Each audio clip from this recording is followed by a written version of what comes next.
Hello दोस्तों, मेरा नाम है शेख तौसिफ और स्वागत है आप सभी का अपने इस चैनल पर एक्टिव लर्निंग 24 पर। इसमें हम अध्याय 1 की प्रश्नावली 1.1, 1.2 और सामान्य परिचय खत्म कर चुके हैं और अब हम शुरू करने जा रहे हैं उदाहरण की सीरीज, जिसमें हम आज सारे उदाहरणों को लाइन बाय लाइन सॉल्व बड़ी आसान तरीके से सॉल्व करेंगे। तो देखो, सबसे पहला उदाहरण ये है हमारे पास में, बुक में लिखा है पर फिर मैं एक्सप्लेन कर देता हूँ थोड़ा सा। इसमें क्या कहा है, इसमें क्या कह रहा है वो, एक संख्या दी है 4 की पावर n या फिर 4 की घात n, जिसमें n जो है हमारी प्राकृत संख्या है और वो ये कह रहा है कि इस पर विचार कीजिए और बताइए किसी भी प्राकृत संख्या, मतलब जो n है कुछ भी हो सकता है प्राकृत संख्या में, 1 2 3 या कुछ भी, यदि कुछ भी हम इस पर पावर चढ़ाते हैं इन्फिनिटी तक कुछ भी, तो ये क्या ज़ीरो पर समाप्त हो सकता है? तो ज़ीरो पर समाप्त होने के लिए सबसे पहली कंडीशन हमारे पास में क्या रहती है कि उसमें लास्ट में 10 मल्टीप्लाई होना चाहिए या 10 आना चाहिए। और 10 के लिए हमें क्या चाहिए होता है, इसके गुणनखंड से पता चलेगा कि 5 गुना 2 चाहिए होता है। मतलब कि हमें, यदि हम इसके गुणनखंड करते हैं 4 के, तो हमें 5 गुना 2 मिलना चाहिए। अब देखो, वही मैंने वही लिखा हुआ है यहाँ पर भी। यदि कोई भी संख्या शून्य पर समाप्त होना चाहती है, तो उसके अभाज्य गुणनखंड में कम से कम एक बार 2 गुना 5 आना चाहिए। 2 गुना 5 आना चाहिए या 10 आना चाहिए। 2 गुना, उसके गुणनखंड हम लिखते हैं कि 2 गुना 5 आना चाहिए, ठीक है। तो अब इसके गुणनखंड करते हैं। इसके गुणनखंड कर रहे हैं तो 2 गुना 2 आ रहा है, 2 गुना 5 तो नहीं आ रहा है। और यदि इसकी पावर हम पूरे की पावर n लिख सकते हैं जैसे ये, तो इसको भी ऐसा लिख सकते हैं, क्योंकि अंदर वाले टर्म को हमने तोड़ा है ना यहाँ पर, तो इससे कोई दिक्कत नहीं है। तो 2 गुना 2 की पावर हम n लिख सकते हैं। तो अब हो क्या रहा है, क्योंकि जो 4 है इसके अभाज्य गुणनखंड करने पर 2 गुना 2 का रूप प्राप्त हो रहा है, अर्थात हमें 2 गुना 5 का रूप नहीं मिल रहा है यहाँ पर, ठीक है ना। 2 गुना 2 का मिल रहा है, 2 गुना 5 का हमें नहीं मिल रहा है, या 5 गुना 2 का नहीं मिल रहा है। अतः जो यह है 4 की पावर n जो संख्या है, ये किसी भी प्राकृत संख्या n के लिए शून्य पर समाप्त नहीं होगी, ठीक है। ये इसका एक्सप्लेनेशन है। और इसका प्रैक्टिकल हम देखना चाहें तो प्रैक्टिकल देखो ऐसे देख सकते हैं। अगर हमको यकीन नहीं हो रहा है तो करके देख लेते हैं। जैसे ये 4 है, ठीक है, n प्राकृत संख्या है। प्राकृत संख्या पहले ही हम पढ़ चुके हैं कि 1 से शुरू होती है और इनफाइनाइट मतलब अनंत तक जाती है। तो 1 से शुरू करते हैं, तो प्राकृत संख्या n की जगह 1 रख देते हैं, तो 1 रख दिया, तो ये 4 एकम 4 हो गया, 4 की पावर 1 4 हो गया। यहाँ 2 रख दिया, तो 4 की पावर 2 मतलब 4 गुना 4, ये 16 हो गया, ठीक है। 4 की पावर 3 रख देते हैं, तो 4 गुना 4 गुना 4, 16 चौक 64 हो जाएगा। तो इस टाइप से ये यहाँ से चलता रहेगा और कभी भी ज़ीरो पर समाप्त नहीं होगा, क्योंकि इसमें 2 गुना 5 कहीं आता ही नहीं है। कभी भी हमें ज़ीरो चाहिए तो 5 तो लगेगा ही ना उसको, तो ये नहीं आता है। तो ऐसा इसका सोल्यूशन हो जाएगा। तो इसका स्क्रीनशॉट ले लो या नोट करना चाहो नोट कर सकते हैं। अब दूसरा उदाहरण हमें क्या कह रहा है कि ये दो संख्या दे दी है 6 और 20, ठीक है। और इसमें लिखा है कि एलसीएम और एचसीएफ हमको ज्ञात करना है, ठीक। तो ज्ञात करना है और किस विधि से करना है, अभाज्य गुणनखंड विधि से। तो कर लेते हैं इसको हल। सबसे पहला हम क्या करते हैं, दोनों के गुणनखंड कर लेते हैं, ठीक है। तो 6 के करते हैं यहाँ पर, तो ये हो जाएगा 2 तिया 6 और 3 एकम 3। ये सारी चीज़ें आप लोग कर चुके हो वहाँ पर, ठीक है। और यहीं पर हम यहाँ पर ये करते हैं और अब 20 के कर लेते हैं, ठीक है। शुरुआत हमेशा छोटे से करना है, तो 2 से करेंगे, तो ये 10, फिर 2 से, 5 10, 5 एकम 5। इसकी मैं शॉर्ट ट्रिक अपलोड करने वाला हूँ, तो उसको भी जल्द से जल्द देख लेना, इजी पड़ेगा। बट ट्रिक के चक्कर में ज़्यादा नहीं रहना चाहिए, क्योंकि ट्रिक हमेशा काम नहीं आती, या फिर हर चीज़ के लिए आपको एक अलग ट्रिक याद करनी पड़ेगी, ठीक है। तो उसको अभी छोड़ो। इसको लिख सकते हैं हम 2 गुना 3 और 20 को लिख सकते हैं हम 2 गुना 5, ठीक है। अब देखो, अब होता क्या है, एलसीएम क्या होता है। तो एलसीएम क्या होता है हमारा, हम सारी संख्याओं की घात चेक करेंगे, जिसकी घात ज़्यादा होगी वो लिख देंगे, ठीक है। तो ये 2 हो गया, ये 2 हो गया, ये 2 हो गया। यहाँ पर 2 की घात 1 है, यहाँ पर 2 की घात 1 है लेकिन साथ में है, तो ये 2 की घात 2 हो जाएगी। इसको हम ऐसे लिख सकते हैं, 2 की घात 2 गुना 5। तो 2 की घात 1, 2 की घात 2, सबसे ज़्यादा घात कौन सी? 2 की घात 2, तो इसको लिख दिया 2 की घात 2 गुना 3, 3 की घात 1, यहाँ कुछ है क्या? नहीं है, तो 3 की घात 1 लिख देंगे यहाँ पर, ठीक है। यहाँ अब संख्या खत्म होगी, ये वाले हो गए। अब ये आ गए 5 पर, 5 की घात 1, यहाँ कहीं और कहीं 5 की घात ज़्यादा कम है? नहीं है, तो ये हो गया 5 की घात 1, तो इसको लिख देंगे। अब इन तीनों का कर देंगे मल्टीप्लिकेशन, ठीक है। तो ये हो जाएगा हमारा 2 की घात 2 मतलब 2 दूनी 4, 4 तिया 12, 12 पंचे 60, ये हो गया हमारा 60, ठीक है। अब आते हैं हम HCF पर, HCF पर आ गए हम लोग। अब HCF जो होता है वो होती है उभयनिष्ठ, मतलब कि कॉमन घात। अब कॉमन घात देखो यहाँ पर क्या है, तो कॉमन घात देखो यहाँ पर 3 यहाँ है, 3 यहाँ है क्या? नहीं है। 5 यहाँ है, 5 यहाँ है क्या? नहीं है। इन दोनों में देखना है कॉमन, ठीक है। 3 संख्या आ गई तो 3 में देखना पड़ेगा, वो भी आगे आएगा क्वेश्चन, ठीक। तो देखो अब यहाँ पर 2 की घात 1, यहाँ भी 2 की घात 1, ये दोनों यहाँ कॉमन है। बाकी इसके अलावा ना ये एक्स्ट्रा में 2 है, ना 3 यहाँ पर है, ना 5 यहाँ पर है, तो 2 की घात 1 आ गई यहाँ पर कॉमन, मतलब कि 2 आ गया कॉमन।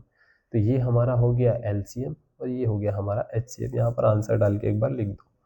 तो ऐसा छोटा सा क्वेश्चन है, इसमें तुम थ्योरी ऐड करना चाहो या कुछ लिखना चाहो अपने हिसाब से ऊपर लिख सकते हो स्टार्ट करने से पहले। गिवन मतलब इंग्लिश में, और दिया है, ये दी है हमें 2 संख्या, ज्ञात करना है हमें LCM और HCF, ऐसा करके लिख सकते हो बोर्ड एग्जाम में और अपने जो भी क्वार्टरली हाफ ईयरली एग्जाम होते हैं, प्री बोर्ड होते हैं।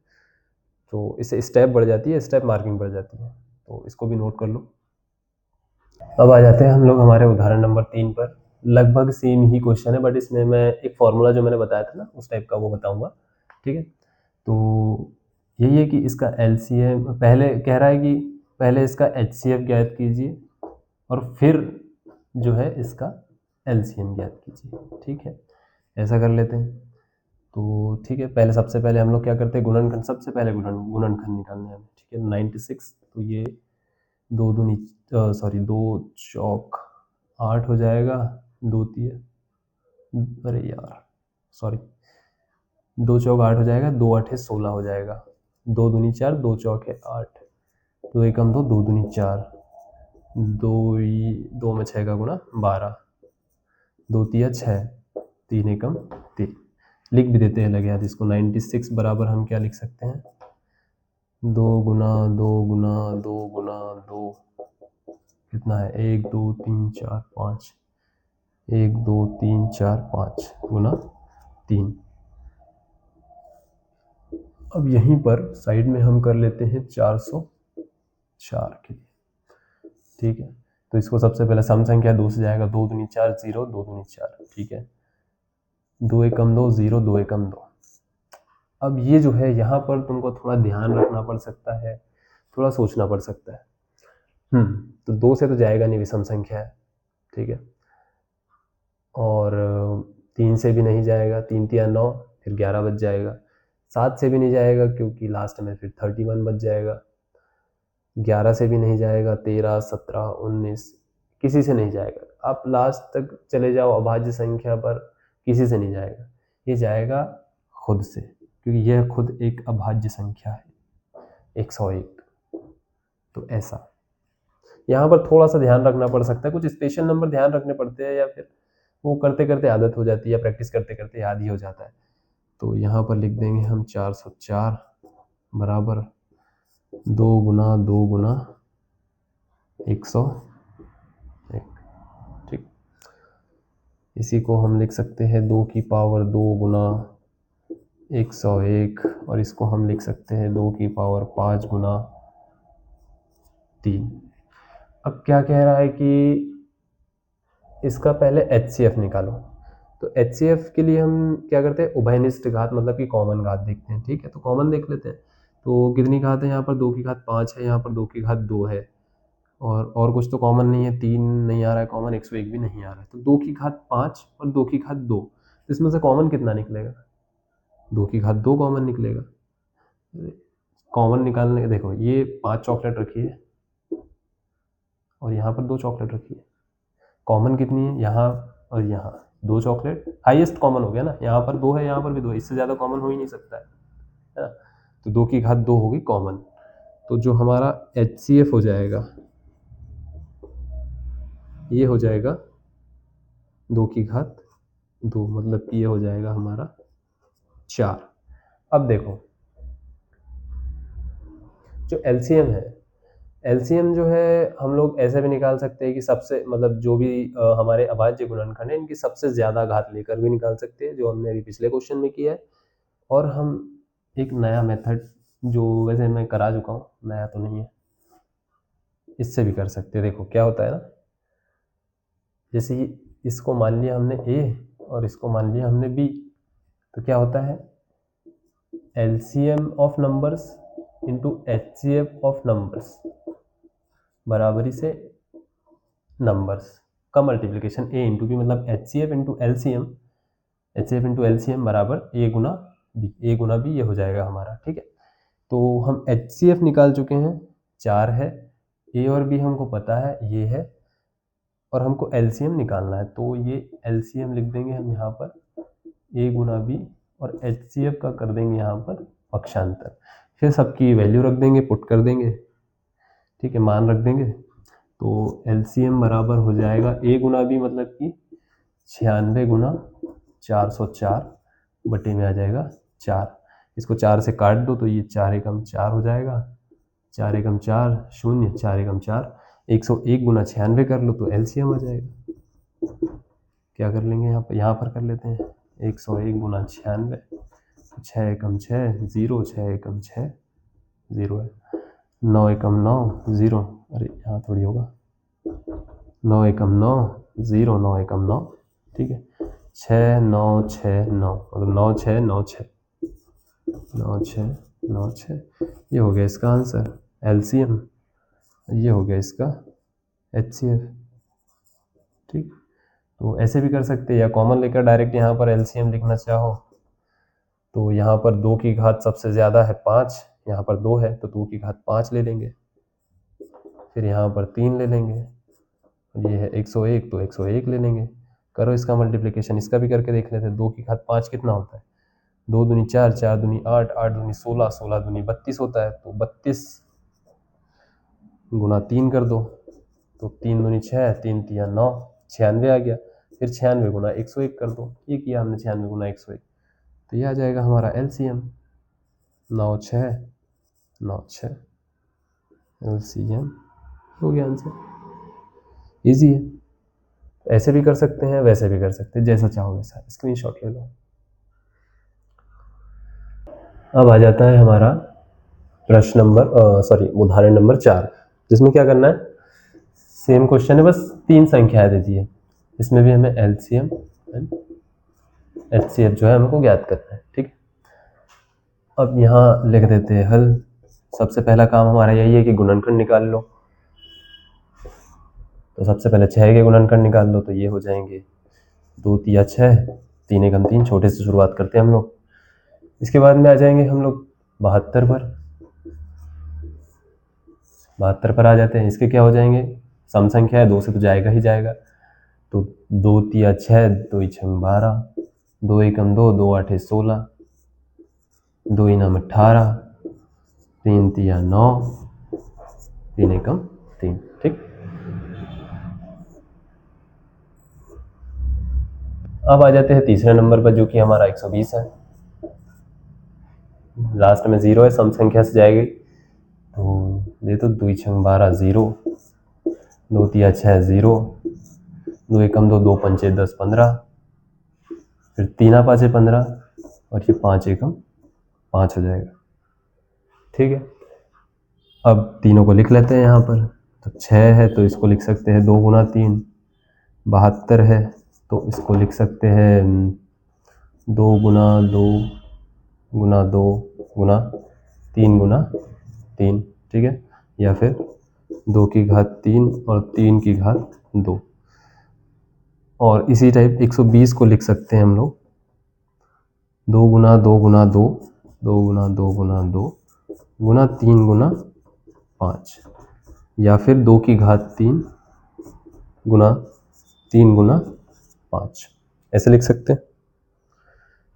अब क्या बोल रहा है कि एलसीएम और एचसीएफ ज्ञात करना है। तो एलसीएम में हम लोग क्या करते हैं, सारी संख्याओं की घात देखते हैं और जो भी घात सबसे ज़्यादा रहेगी उसको लिख लेते हैं, जितने भी अभाज्य गुणनखंड रहेंगे। ठीक है, सबसे पहले 2 की घात देखते हैं हम लोग। यहाँ 2 की घात 1 है, यहाँ 2 की घात 3 है और यहाँ भी 2 की घात 3 है। ज़्यादा वाली कौन सी है, 2 की घात 3। 2 की घात 3 यहाँ लिख लेंगे। उसके बाद आ जाते हैं इसके अगले नंबर पर 3 है, यहाँ 3 की घात 1 है, यहाँ 3 की घात 2 है, यहाँ भी 3 की घात 1 है। ज़्यादा कौन सी है, 3 की घात 2, लिख लो यहाँ पर। इसके बाद आ जाते हैं 2 हो गया है हमारा, 3 हो गया, तो 2 यहाँ पर भी हो गया है, 3 भी हो गया है, 2 हो गया है, 3 हो गया। अब आ जाते हैं 5 पर। 5 की घात यहाँ 1 है और कहीं 5 की घात नहीं है, तो यहाँ पर 5 की घात लिख लेंगे 1 और इसका कर देंगे मल्टीप्लाई। तो 2 दूनी 4 दूनी 8 हो जाएगा, 2 दूनी 4 दूनी 8 और 3 तिया हो जाएगा 9। तो 8 गुना 9 गुना 5 हो जाएगा, तो 9 8 72, 9 8 72 गुना 5, 5 दूनी 10 का 0, हासिल आया 1, 7 पाना 35 और 1 36, ये हो गया 360 हमारा एलसीएम हो गया। अब आ जाते हैं हम लोग एचसीएफ के ऊपर। तो एचसीएफ होती है हाईएस्ट कॉमन फैक्टर, उभयनिष्ठ घात, कॉमन, जितना भी कॉमन आ जाते हैं। ये देखो यहाँ पर क्या, तीनों में होना चाहिए। ठीक है, यहाँ पर 2 है, यहाँ भी 2 है, यहाँ भी 2 है, ये कॉमन आ गया। और क्या है, यहाँ पर 3 है, यहाँ पर 3 है, यहाँ पर भी 3 है, तो ये 2 कॉमन आ गया और ये 3 कॉमन आ गया। और देखो 5 है क्या कहीं, यहाँ पर 5 नहीं है, तो अब एक जगह नहीं है तो कोई दिक्कत ही नहीं है। ये हो जाएगा हमारा 6, ये हो गया हमारा आंसर। तो ऐसे करना है इसको सॉल्व। ठीक है, तो नोट कर लो इसको। यहाँ उदाहरण नंबर 5 हमसे क्या कह रहा है कि सिद्ध कीजिए कि कर्णी 3 जो है वो एक अपरिमेय संख्या है। ठीक है, तो अपरिमेय सिद्ध करना है तो हम क्या करते हैं, इसमें एक ही मेथड है, तो हम यहाँ लिख देते हैं कि क्या है, कर्णी 3 मान लेते हैं कर्णी 3 जो है एक परिमेय संख्या, विपरीत मान के चलते हैं, एक परिमेय संख्या है, परिमेय संख्या है। ठीक है, अब परिमेय संख्या है इसीलिए हम कर्णी 3 को a/b के रूप में लिख सकते हैं, लिख सकते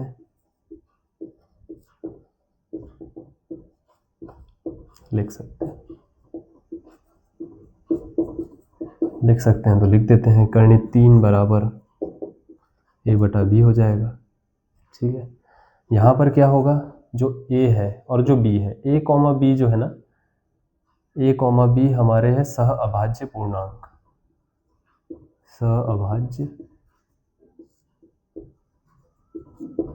है और यहाँ b बराबर नहीं है किसके, 0 के, b 0 के बराबर नहीं होना चाहिए। ठीक है, ये हम लेकर चल रहे हैं। ठीक है, अब क्या कर देंगे, यहाँ पर कर्णी 3 है ना, तो दोनों पक्षों का कर देंगे वर्ग, तो यहाँ लिख दो दोनों पक्षों का वर्ग करने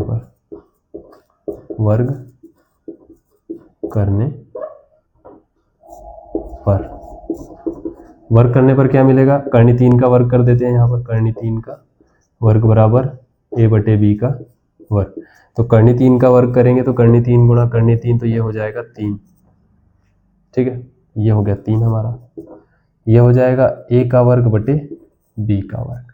ठीक है, इसका इधर और इसका इधर कर देंगे। ठीक है, पहले इसका इधर कर देते हैं, तो 3b का वर्ग बराबर a का वर्ग, मल्टीप्लाई कर दिया, इसका तिरक गुणा कर दिया, या फिर इसको बटे में है तो इधर पहुंचा दिया, गुणे में चला गया। ठीक है, इसको दे दो समीकरण नंबर 1, या फिर इसी को हम कैसे लिख सकते हैं,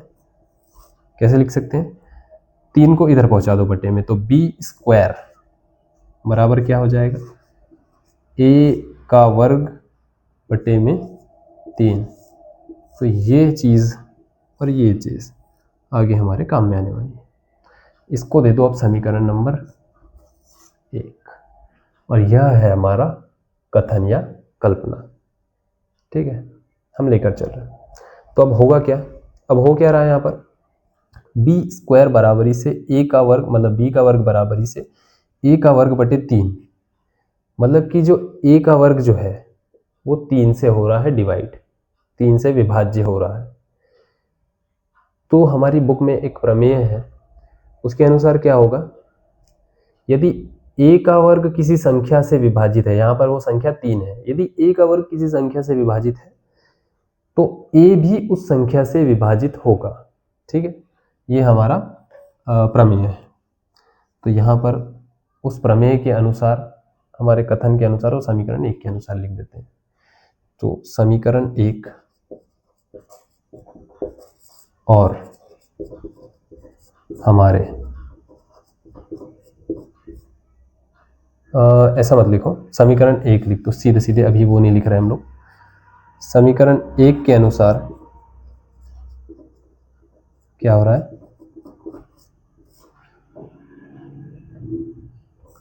ए का वर्ग 3 से विभाज्य है, अतः या अर्थात ए भी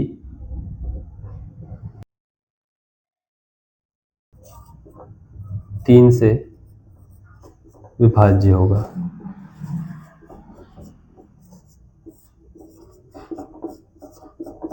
यहां तक हो गई हमारी बात खत्म।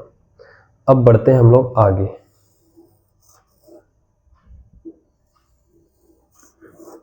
यहाँ पे हमने किसके लिए वैल्यू निकाली है, ए स्क्वायर की वैल्यू यहाँ पर हमने निकाली है। ठीक है, हमने यहाँ पर जो है ए स्क्वायर को विभाज्य बता दिया है। ठीक है, अब हमको बी स्क्वायर को भी यहाँ पर विभाज्य बताना है, इसको अपरिमेय सिद्ध करने के लिए। ठीक, तो यहाँ पर फिर से हम लोग मान लेंगे, माना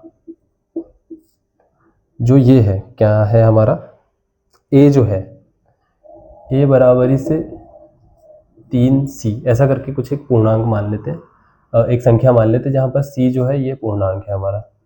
यहाँ पर क्या है, c बराबर पूर्णांक या c पूर्णांक है, ऐसा कुछ लिख दो जैसा सही लगे। अब हमारे पास में a के वर्ग की वैल्यू है। ठीक है, a के वर्ग का मान हमारे पास में रखा है समीकरण 1 में। तो यहाँ पर हमको यदि a का वर्ग मिल जाएगा तो बहुत अच्छी बात हो जाएगी, है ना। तो दोनों साइड क्या कर देंगे, हम वर्ग कर देंगे, जैसे यहाँ पर किया है। तो कर दो, दोनों पक्षों का वर्ग कर दो, दोनों पक्षों का वर्ग करने पर क्या मिलता है हमको, यहाँ मिल जाता है a का वर्ग बराबर से 3c का वर्ग। 3c का वर्ग करेंगे, क्या हो जाएगा हमारे पास में, 3 तिया 9 हो जाएगा, और c का वर्ग हो जाएगा। ये ऐसा हो जाएगा ना, 3 का वर्ग गुना c का वर्ग, तो ऐसा हो जाएगा 9c का वर्ग हो जाएगा यहाँ पर। ठीक है, 9c का वर्ग हो जाएगा। अब क्या होगा, a के वर्ग का मान हम रख देंगे यहाँ, a के वर्ग का मान हम रख देंगे यहाँ। तो a के वर्ग का मान क्या है यहाँ पर, 3b का वर्ग। यहाँ पर 3b का वर्ग रख दो, यहाँ पर लिख भी दो यार, समीकरण 1 से a के वर्ग का मान रखने पर क्या रख दिया, यहाँ पर 3b का वर्ग बराबरी से 9c का वर्ग। तो इसको कर देंगे यहाँ पर डिवाइड, तो ये हो जाएगा b का वर्ग बराबर 9/3c का वर्ग। ये हो जाएगा 3 तिया 9, b का वर्ग बराबरी से 3c का वर्ग, और इसी को इधर कर देंगे पक्षांतर, तो c का वर्ग बराबरी से हो जाएगा b का वर्ग बटे 3। ठीक है, ये आ गया हमारा, ये इसको दे दिया समीकरण 2। अब समीकरण 2 के हिसाब से क्या हो रहा है, समीकरण 2 के अनुसार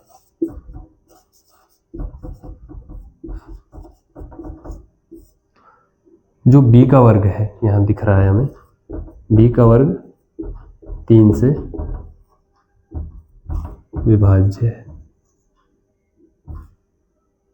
विभाज्य सही लिखा है ना, ठीक है, विभाज्य है, इसीलिए b भी 3 से विभाज्य होगा। ठीक है, ये हो गया। अब आएगा कहानी में ट्विस्ट। अब देखो, यहाँ हम लेके चल रहे हैं कि ए और बी जो है वो सह अभाज्य संख्याएं हैं। ठीक है, अब हो क्या रहा है यहाँ पर, सह अभाज्य संख्याएं क्या होती है, ये होती है 2 होती है, 3 होती है, 5 होती है, 7 होती है, मतलब जो खुद से विभाज्य हो और 1 से हो। यहाँ पर भी 3 खुद से हो रहा है, 1 से हो रहा है, 5 खुद से हो रहा है, 1 से हो रहा है, 7 खुद से हो रहा है, 1 से हो रहा है। इसके अलावा किसी से विभाज्य नहीं होता। लेकिन अब देखो, अब क्या हो रहा है, ए और बी भी सह अभाज्य है, तो ए भी खुद से होना चाहिए और 1 से होना चाहिए, बी भी खुद से होना चाहिए और 1 से होना चाहिए। लेकिन यहाँ पर हमने जो सॉल्यूशन निकाला है इसका, इसके अनुसार हम देखो क्या लिखा है, अतः ए भी 3 से विभाज्य है, ए 3 से भी विभाज्य है, जो बी है वो भी 3 से विभाज्य है, मतलब कि इसका एक एक्स्ट्रा गुणनखंड आ गया यहाँ पर, गुणनफल। तो ये जो है ये भाज्य हो गया, अब ये सह अभाज्य नहीं रहा। ठीक है, तो ये हो गया सह अभाज्य। तो हम तो मान के चल रहे थे ये सॉरी, ये सह अभाज्य नहीं हुआ, अब तो ये भाज्य हो गया।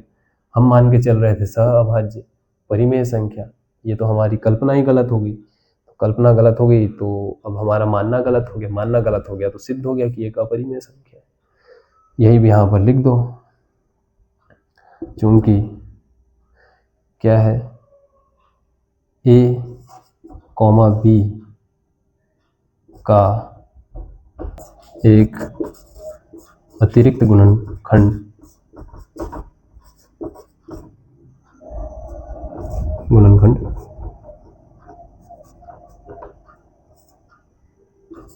तीन है, जो हमारे कथन का विरोध करता है।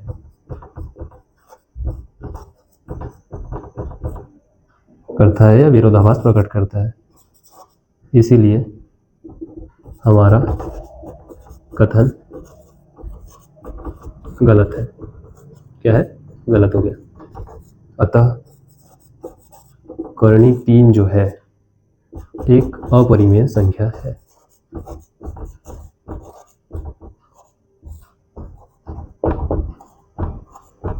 अपरिमेय संख्या है, तो ऐसा है। तो इसी टाइप से हम करनी 5 का भी कर चुके हैं वैसे, तो लगभग क्या सेम ही मेथड है, बस नंबर ही चेंज है, कुछ नहीं है, 5 की जगह 3 है। तो इसका स्क्रीनशॉट ले लो, नोट कर लो इसको। अभी हम आ जाते हैं अपने उदाहरण नंबर 6 पर, जिसमें ये क्या कह रहा है कि 5 माइनस करनी 3 ये संख्या दी है। अब सिद्ध करो कि यह एक अपरिमेय संख्या है। ठीक है, ये सिद्ध करना है, कर देंगे इसको भी सिद्ध। वो यही है, ऐसा कुछ आ गया तो इसका उल्टा मान लो। देख दो यहाँ हल, माना 5 माइनस करनी 3 एक परिमेय संख्या है। क्या है, परिमेय संख्या। ठीक है, इसीलिए हम 5 माइनस करनी 3 को a बटा b के रूप में लिख सकते हैं।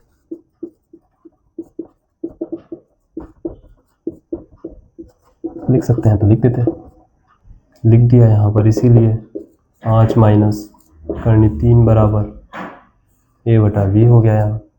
अब यहाँ पर a बटा b क्या है, जो a बटा b नहीं, मतलब a और b क्या है, a और b जो है सह अभाज्य पूर्णांक है। क्या है, सह अभाज्य पूर्णांक है। और जो b है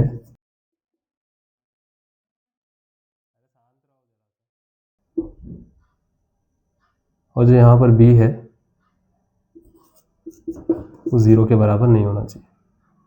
ठीक है, अब 0 के बराबर नहीं होना चाहिए। और अब यहाँ पर हम जान रहे हैं पहले से कि जो करनी 3 है ये एक अपरिमेय संख्या है, तो हम इसका कर देंगे इधर साइड में पक्षांतर। ठीक है, 5 का, तो ये हो जाएगा माइनस करनी 3 बराबर a बटा b माइनस 5। ये हो गया 5। अब यहाँ पर माइनस आ गया तो माइनस को प्लस करने के लिए हमें एक और माइनस चाहिए जिसका मल्टीप्लिकेशन हो, तो दोनों पक्षों में माइनस का कर देंगे हम लोग गुना। तो दोनों पक्षों में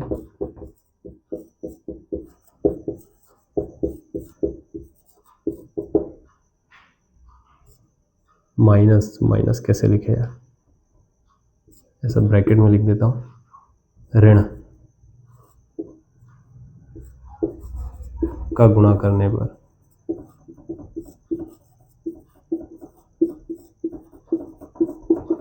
ये हो जाएगा माइनस माइनस प्लस, तो ये हो जाएगा करनी 3।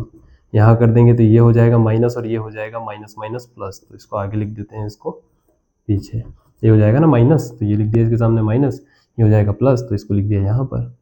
अब देखो ये है समीकरण 1, यहाँ लिख दो हमारे कथन और समीकरण 1 के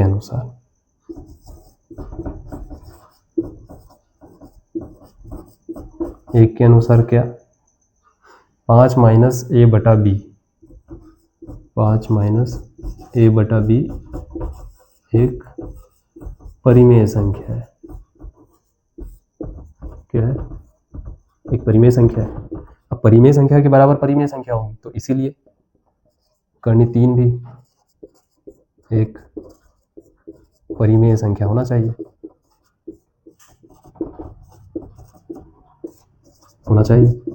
है ना। अब क्या हो गया, होना चाहिए, लेकिन अभी हमने थोड़ी देर पहले प्रूव किया है, तो हम ऐसा लिख सकते हैं, लेकिन हम जानते हैं कि करनी 3 जो है यह एक अपरिमेय संख्या है, अपरिमेय संख्या है जो हमारे कथन का विरोध करता है, इसीलिए हमारा कथन गलत है, कथन गलत है।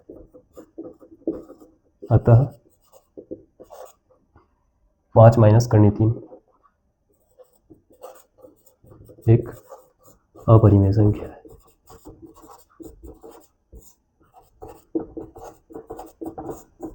ये हो जाएगा इसका आंसर। नेक्स्ट वाला भी इसके जैसे ही लगभग सेम है, तो आप लोग इसको नोट कर लो या स्क्रीनशॉट ले लो। अब है हमारे पास में उदाहरण नंबर 7, जिसमें वीडियो को छोटा करना है और समय को बचाना है। तो इसमें क्या कह रहा है, ये 3 करनी 2 को अपरिमेय सिद्ध करना है।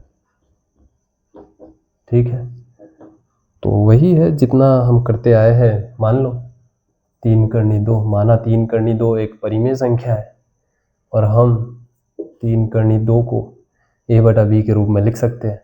ठीक है, तो लिख सकते हैं, तो यहाँ पर हमने लिख दिया। अब आगे क्या करना है, हमको पता है कि 2 एक अपरिमेय संख्या है, तो करनी 2 बराबर a बटा 3 भी लिख दिया यहाँ पर। ठीक है, और इसको दे दिया समीकरण नंबर 1, ये दे दिया समीकरण नंबर 1, समीकरण नंबर 1। अब हमारे कथन और समीकरण 1 के अनुसार क्या, a बटा 3 भी एक परिमेय संख्या है। ठीक है, इसीलिए करनी 2 भी एक परिमेय संख्या होना चाहिए। लेकिन हम पहले से जानते हैं, क्या जानते हैं, कि करनी 2 जो है एक अपरिमेय संख्या है जो हमारे कथन का विरोध कर रहा है या करता है, इसलिए हमारा कथन गलत है। अतः 3 करनी 2 एक अपरिमेय संख्या है। तो ये हो गया हमारा एग्जाम्पल ख़त्म। स्क्रीनशॉट ले लो जैसा ठीक लगे वैसा। तो ये हमारा उदाहरण प्रश्नावली 1.1, 1.2 ये सारी चीज़ हमारी ख़त्म होगी। 1 मतलब प्रश्नावली 1.1 और 2 के वीडियो पहले आ चुके हैं। ये हमारा आज का उदाहरण का वीडियो था जिसमें हमने सारे ही उदाहरण ख़त्म कर दिए। ठीक, तो अब हम शुरू करेंगे इसके बाद से अध्याय 2, और उसके पहले आएगा गुणनखंड निकालने के लिए शॉर्ट ट्रिक रहेगी, उसका वीडियो। एक शॉर्ट वीडियो रहेगा, बहुत ज़्यादा बड़ा वीडियो नहीं रहेगा, एक छोटा सा वीडियो रहेगा, तो उसमें आपको काफ़ी आसानी होगी गुणनखंड निकालने में कि कैसे पता करें कि कौन से नंबर से हम डिवाइड कर सकते हैं। बट फिर भी मैं अभी भी कहता हूँ कि ट्रिक के पीछे बहुत ज़्यादा हमें नहीं भागना है, कुछ चीज़ों के लिए हमें बस ध्यान रखना है, ठीक है? तो चैनल को ज़रूर सब्सक्राइब करो यदि आपको मेरे पढ़ाने का तरीका पसंद आ रहा है, और नोट्स और इम्पोर्टेंट अपडेट्स के लिए टेलीग्राम चैनल को ज़रूर से ज्वाइन कर लो। Thank you very much.